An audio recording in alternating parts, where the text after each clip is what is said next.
Shalom anak-anak muda, kita bersyukur kalau pada hari ini kita boleh kembali memuji memuliakan nama Tuhan. Sebelum kita memulai ibadah kita mau bersatu hati di dalam doa. Tuhan Yesus, terima kasih Tuhan, kalau pada hari ini kami boleh kembali memuji memuliakan nama Tuhan. Tuhan, kalau sebentar kami akan memulai ibadah kami, biar kiranya Tuhan pimpin serta ibadah kami dari awal, pertengahan, hingga akhirnya. Kalau sebentar juga Tuhan, kami akan menaikkan puji-pujian kami, biar kiranya Tuhan sucikan, kuduskan pujian kami. Biar pujian yang kami naikkan boleh berkenan di hadapan-Mu dan boleh menyenangkan hati Tuhan. Terima kasih Tuhan. Dalam nama Tuhan Yesus kami sudah berdoa dan mengucap syukur. Haleluya, amin. Kita memulai ibadah kita mau naikkan pujian Yesus Tuhan dan Allah kami.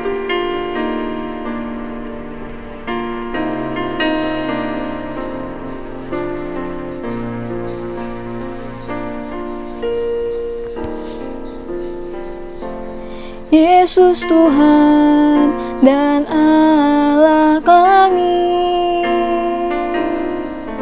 Engkau layak menerima pujian,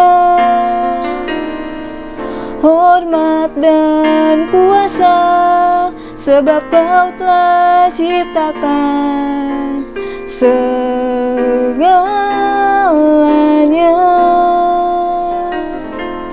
Oleh karena kehendak-Mu,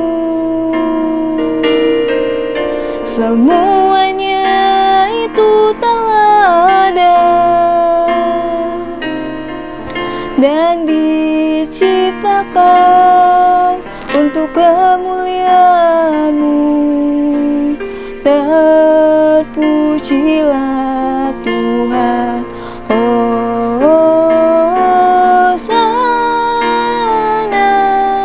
terpujilah Tuhan, terpujilah Tuhan Yesus. Hosana,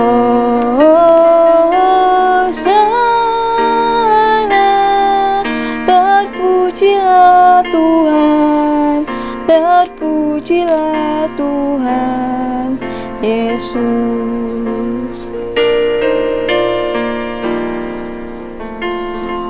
Yesus Tuhan dan Allah kami,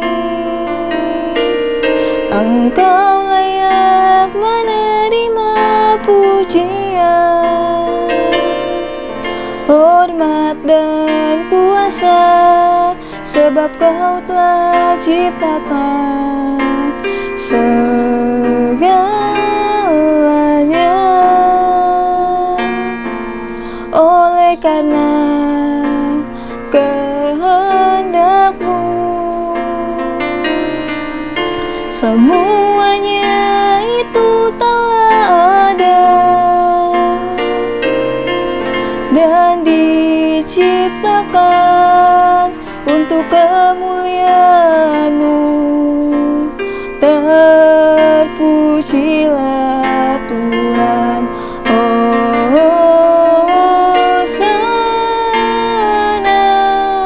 terpujilah Tuhan, terpujilah Tuhan Yesus. Hosana, terpujilah Tuhan, terpujilah Tuhan Yesus.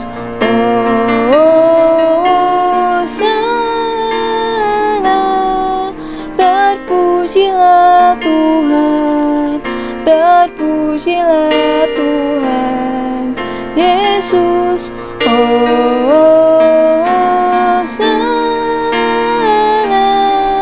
terpujilah Tuhan, terpujilah Tuhan Yesus.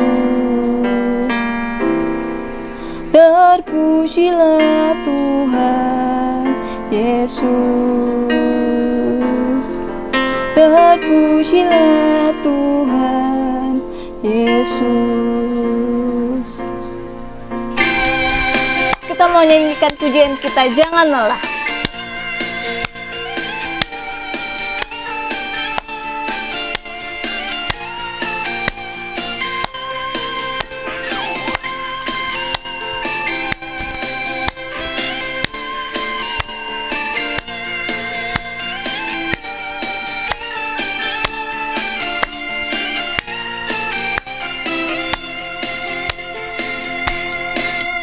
Jangan lelah bekerja di ladangnya Tuhan.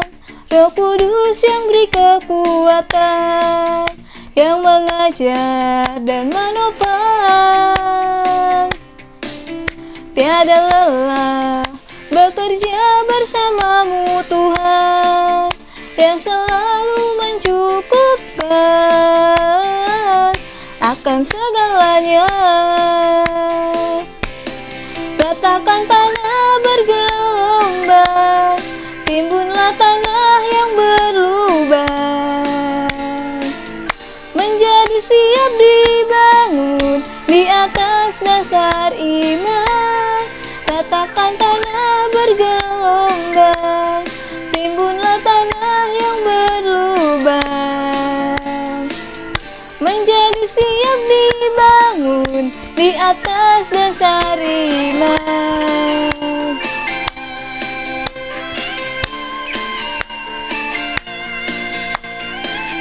Kita mau terus bekerja untuk memuji memuliakan nama Tuhan. Amin.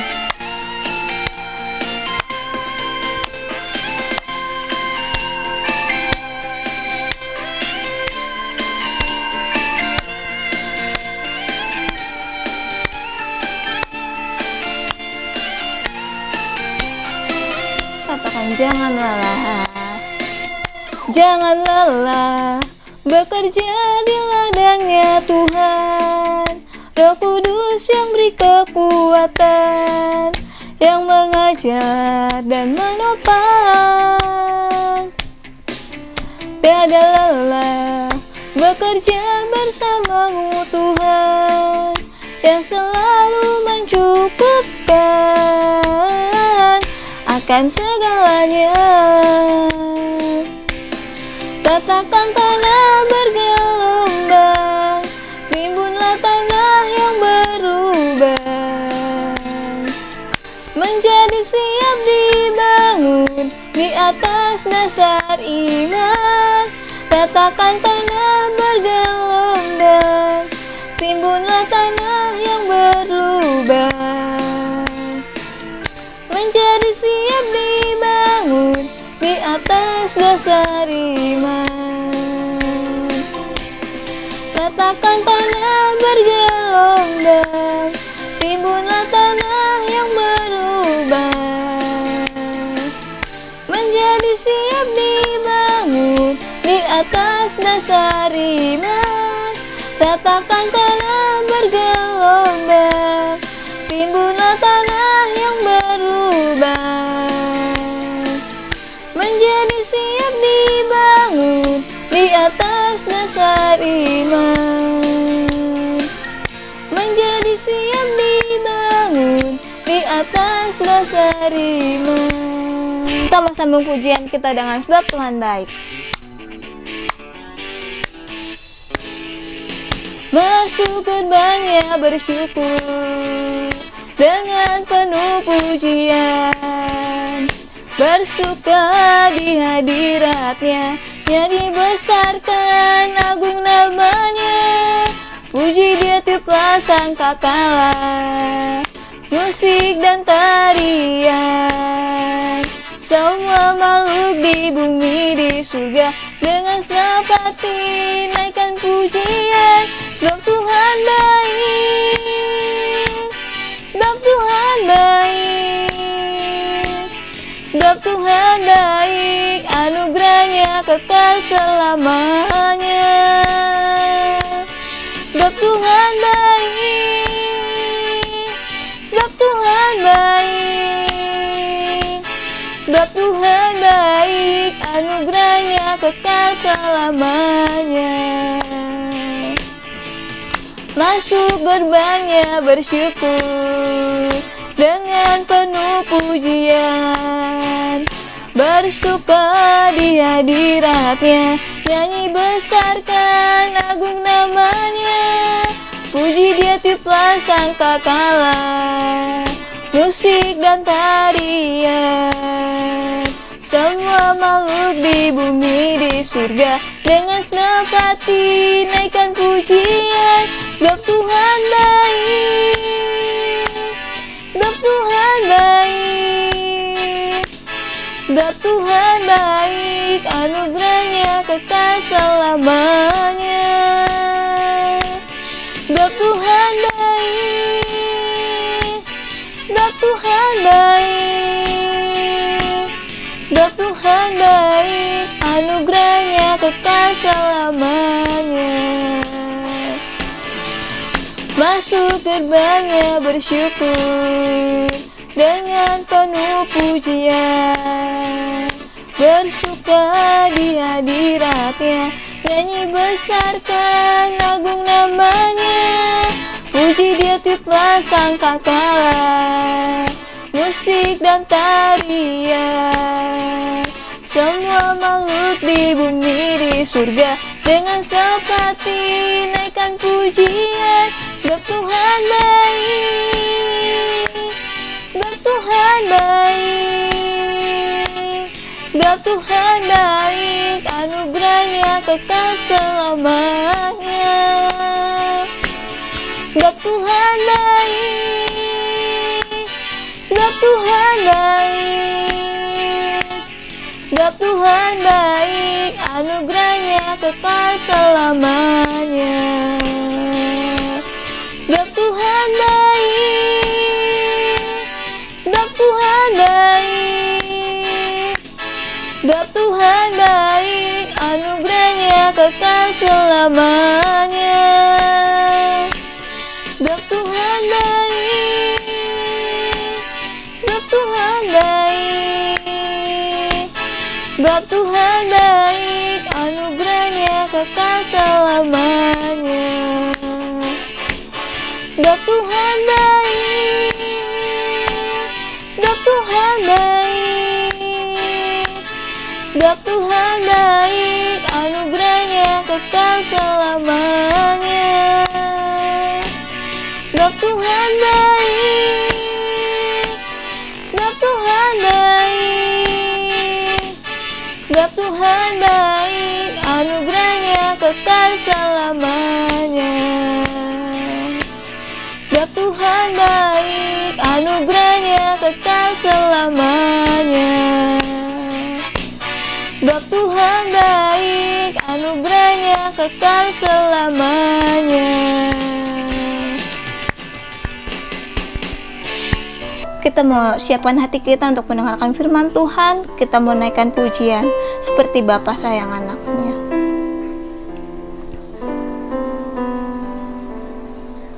Bapa, besar sungguh kasih setiamu, nyata sungguh perlindunganmu. Tak satu kuasa mampu pisahkan aku dari kasih-Mu. Bapa, ajarku selalu hormati-Mu, ajarku turut perintah-Mu, berikan ku hati untuk menyembah-Mu dan bersyukur setiap waktu. Seperti Bapa sayang anaknya, demikianlah Engkau mengasihiku. Kau jadikan biji mata-Mu, Kau berikan semua yang ada padamu. Seperti Bapa sayang anaknya, demikianlah Kau menuntun langkahku. Hari depan indah Kau beri, rancangan-Mu yang terbaik bagiku.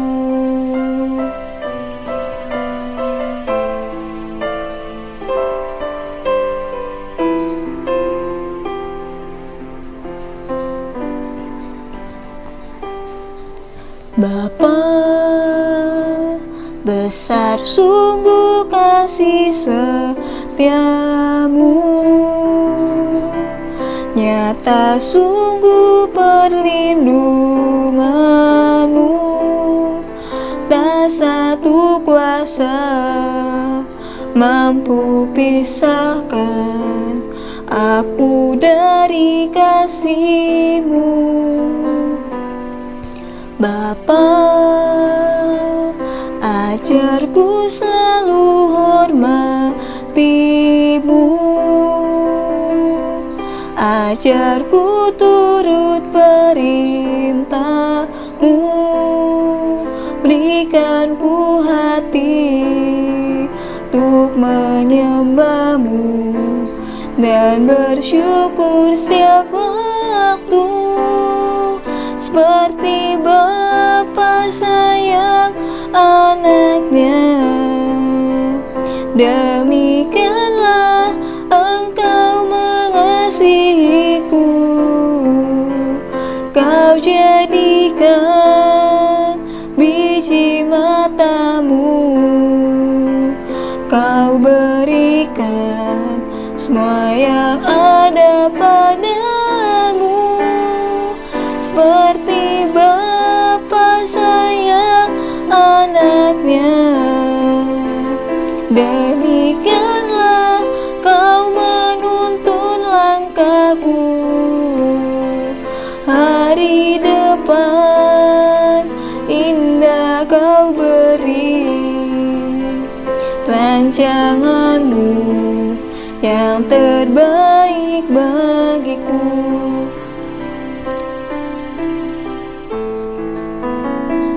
Seperti Bapa sayang anaknya, demikianlah Engkau mengasihiku, Kau jadikan biji mata-Mu, Kau berikan semua yang ada padamu, seperti Bapa sayang anaknya. Demikianlah Kau menuntun langkahku, hari depan indah Kau beri, rancangan-Mu yang terbaik bagiku.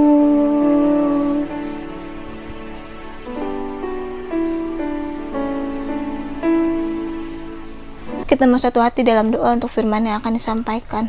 Tuhan Yesus, terima kasih Tuhan, kalau Tuhan sudah pimpin serta ibadah kami dari awal hingga pertengahan. Biar kiranya Tuhan pimpin serta ibadah kami hingga akhirnya. Tuhan Yesus, terima kasih juga Tuhan, kalau kami sudah menaikkan puji-pujian kami. Biar pujian yang kami naikkan boleh menjadi dupa yang wanginya mengharumkan kerajaan-Mu ya Bapa. Tuhan, saat ini saat yang indah, kalau sebentar kami akan mendengarkan firman-Mu ya Bapa. Biar kiranya Tuhan berkati urapi hamba-Mu yang menyampaikan sabda firman-Mu. Biar firman yang disampaikan boleh bertumbuh, berbuah-buah di dalam hati kami ya Bapa, dan biar kami boleh dibentuk oleh firman-Mu. Tuhan Yesus, terima kasih Tuhan, dalam nama Tuhan Yesus kami sudah berdoa dan mengucap syukur. Haleluya, amin. Shalom anak-anak muda yang dikasihi dalam Tuhan. Haleluya, puji Tuhan, pada hari ini saya diberi kesempatan untuk sharing dan kita sama-sama mau belajar ya. Nah, pada hari ini saya mau membahas tentang firman Tuhan yang berjudul dengan Jesus the Waymaker. Tuhan Yesus adalah Waymaker, yang artinya Tuhan Yesus adalah sang pembuat jalan untuk kehidupan kita. Mari kita bahas untuk masuk ke poinnya. Kenapa sih Tuhan Yesus itu disebut sebagai the Waymaker atau pembuat jalan? Itu apa sih maksudnya? Mari sama-sama kita buka ayatnya di dalam Yesaya 43 ayat yang ke-19. Berbunyi seperti ini, lihat, aku hendak membuat sesuatu yang baru, yang sekarang sudah tumbuh. Belumkah kamu mengetahuinya? Ya, aku hendak membuat jalan di padang gurun dan sungai-sungai di padang belantara. Pasti terkadang kita suka merasa putus asa gitu ya, kalau misalnya ngejalanin suatu hal Misal contohnya seperti pandemi yang sekarang ini kita rasakan. Kita ibadah secara daring atau online, ataupun yang sekolah yang belajar juga melakukan kegiatan belajar mengajar itu secara tatap muka atau virtual ya. Yang kerja juga sedang dalam keadaan WFH atau kerja dari rumah. Pada saat ini kan orang itu pada susah gitu ya untuk cari kerja, dan untuk mendapatkan kerja itu juga susah. Yang udah dapat kerja juga pada di PHK dengan alasan itu pengurangan tenaga kerja. Istilah kata itu dapat duit juga susah gitu ya.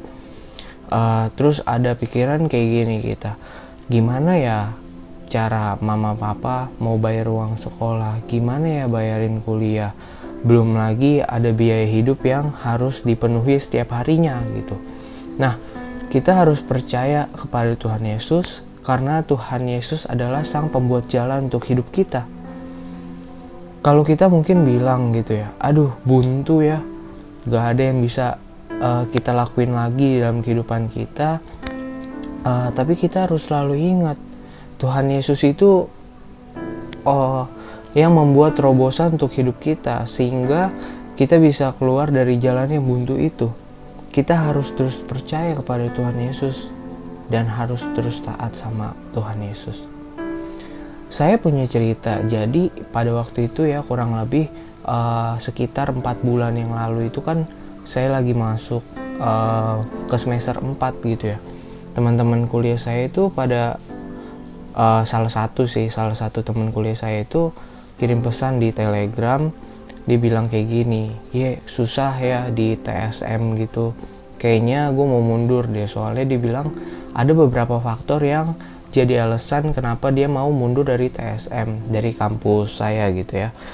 Salah satunya itu karena finansial gitu. Seperti yang kita sama-sama tahu juga, Indonesia lagi dilanda pandemi gini kan, perekonomiannya jadi melemah gitu ya, dan berdampak juga sama pendapatan orang tuanya.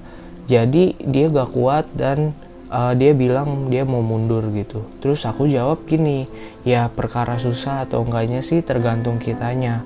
Asal kita mau berusaha dan ngelakuin itu dengan sepenuh hati, ya nanti juga bakal kelar juga kok. Tapi kalau untuk masalah keuangan ya berdoa aja sama Tuhan, nanti biar Tuhan yang ngasih terobosan untuk pembayaran kuliah kamu gitu. Terus hari berganti hari, singkat cerita gitu, minggu yang lalu kan aku habis baru keluar UAS gitu ya, dan mengakhiri semester 4. Dia bilang ke aku lagi kayak gini gitu, puji Tuhan ya sampai saat ini kewajiban tunggakan di TSM bisa kebayar dan sekarang udah selesai gitu semester 4. Terus dia juga bilang dia bakal lanjut lagi gitu ke semester 5 dan meneruskan kuliahnya. Jadi nggak jadi mundur gitu ya. Dia menyatakan kasih Tuhan yang begitu dahsyat gitu di dalam hidupnya. Karena Tuhan adalah waymaker, sang pemberi jalan dan yang membuat terobosan ke dalam hidup kita. Yuk mari sama-sama aku ajak kalian juga dibuka satu ayat lagi di dalam Markus 10 ayat yang ke-27.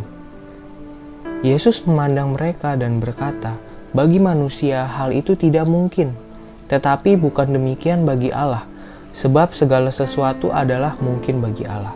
Banyak hal yang mungkin Tuhan sudah perbuat atas hidup kita, dan baik juga mujizat yang udah Tuhan lakuin di dalam hidup kita.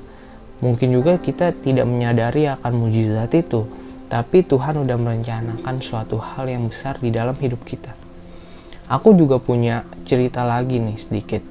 Jadi pada suatu kala gitu ya, di sebuah desa hiduplah 3 buah pohon yang tumbuh di lereng pada suatu pegunungan atau suatu bukit. Masing-masing pohon ini dia ngomongin tentang harapan dan impian mereka. Pohon yang pertama dia bilang, saya berharap saya bakal menjadi suatu kotak berharga yang besar. Terus saya akan diisi dengan emas, perak, berlian, barang-barang berharga lainnya. Saya akan diukir dengan indah, dan setiap orang yang melihat saya itu dia akan mengagumi keindahan saya. Terus tidak mau kalah, pohon yang kedua itu berkata juga, pada suatu ketika saya akan menjadi sebuah kapal, yang perkasa.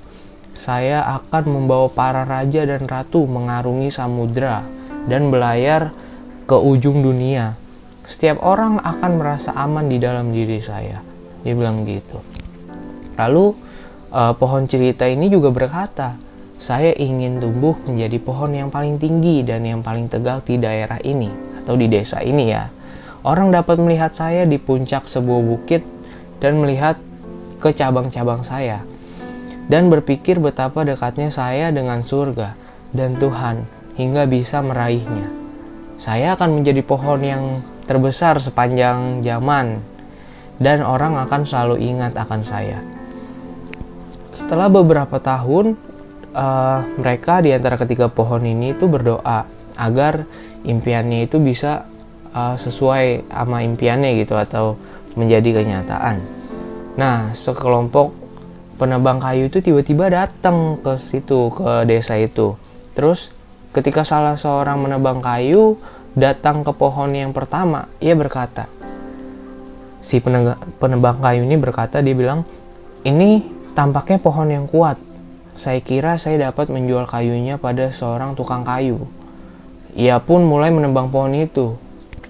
Pohon itu merasa bahagia banget gitu ya, seneng gitu, karena ya dia merasa tukang kayu itu akan membuatnya jadi kotak yang berharga yang bakal diisi sama berlian yang mahal. Terus pada pohon kedua si penebang kayu ini juga ngomong gitu, ini tampaknya juga pohon yang kuat, saya tentu bisa menjualnya juga pada seorang tukang pembuat kapal atau kapal yang gede gitu ya. Terus pohon yang kedua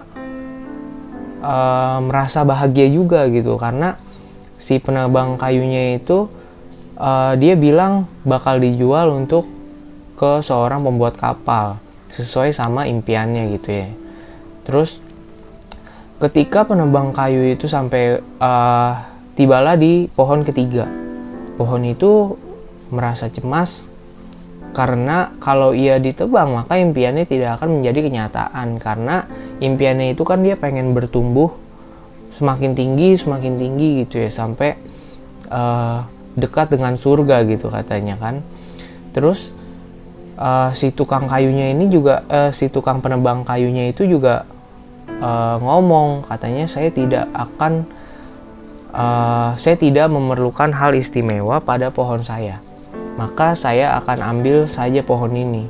Ia pun menebangnya.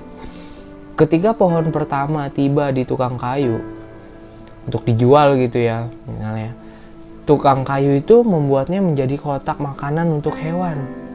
Kotak makanan untuk hewan ya, kita tahu ya. Ia menaruhnya di sebuah kandang dan mengisinya dengan jerami. Pohon itu kecewa. Ini sama sekali bukan hal yang dimohonkannya di dalam doa gitu. Lalu pohon kedua itu juga dipotong-potong dan dijadikan sebuah perahu nelayan yang kecil. Sedangkan impiannya itu untuk menjadi sebuah kapal yang perkasa yang bakal membawa seorang raja atau seorang ratu mengarungi lautan gitu ya. Terus pohon ketiga dipotong menjadi potongan-potongan yang besar dan ditinggalkan di dalam kegelapan, kayak ibarat tuh kita taruhnya di warehouse di gudang gitu ya. Terus habis itu tahun-tahun pun berlalu dan pohon-pohon itu juga melupakan impian mereka karena kan udah ditebang gitu ya. Pada suatu hari seorang laki-laki dan perempuan masuk ke kandang dan meletakkan seorang bayi di atas jerami di kotak makanan yang dibuat dari pohon yang pertama itu. Lalu orang laki-laki itu hendak membuat sebuah tempat tidur bayi dan palungan. Palungan itu cocok untuk itu gitu ya. Pohon itu pun dapat merasakan pentingnya peristiwa itu dan tahu bahwa ia pernah digunakan untuk menaruh sesuatu yang paling mulia sepanjang sejarah zaman.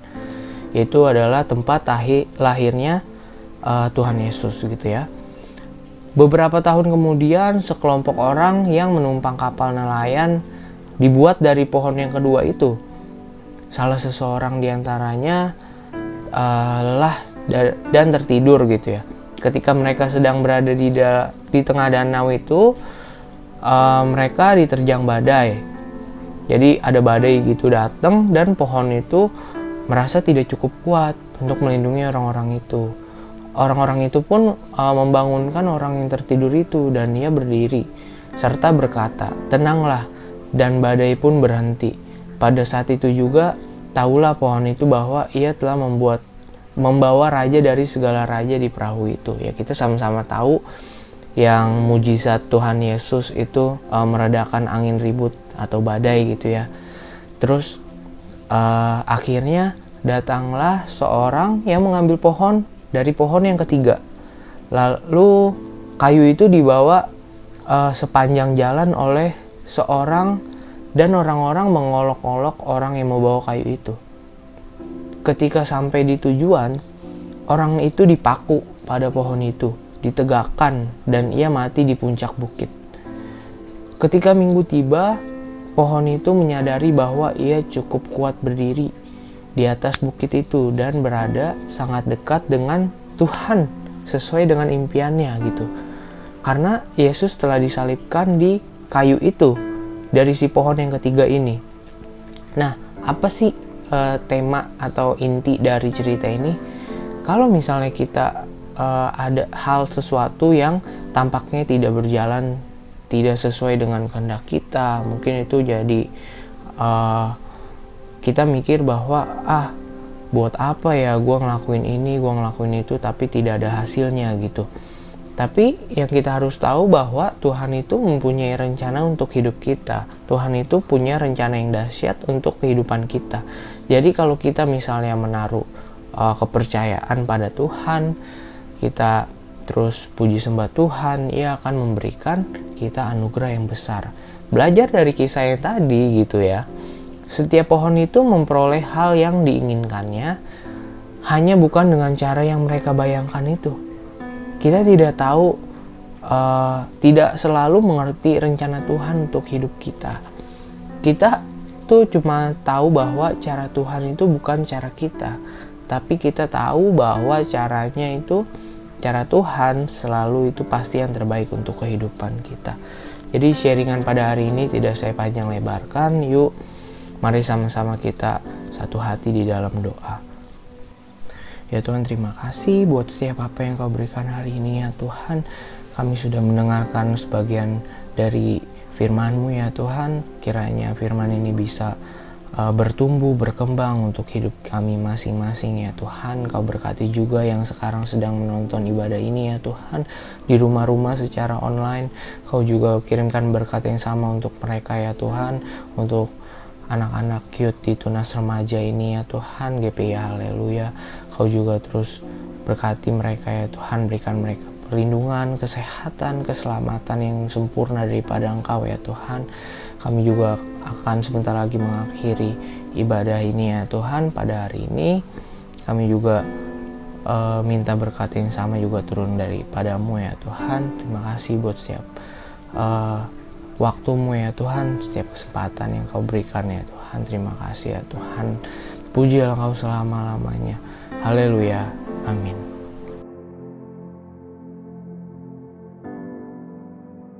Mari kita angkat tangan kita arahkan hati dan pandangan kita menuju ke Tuhan kita Yesus Kristus. Tuhan memberkati engkau dan melindungi engkau.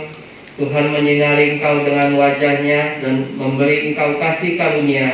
Tuhan menghadapkan wajahnya kepadamu dan memberi engkau damai sejahtera. Di dalam nama Tuhan Yesus. Haleluya. Amin.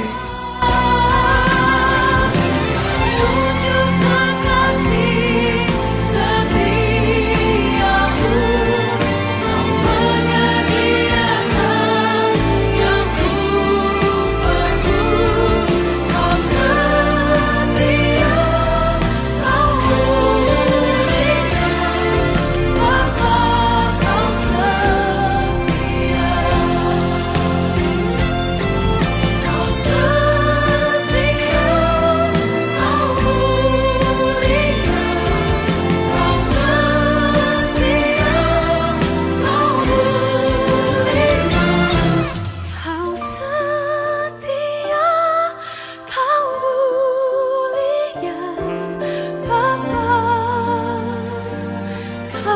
bisa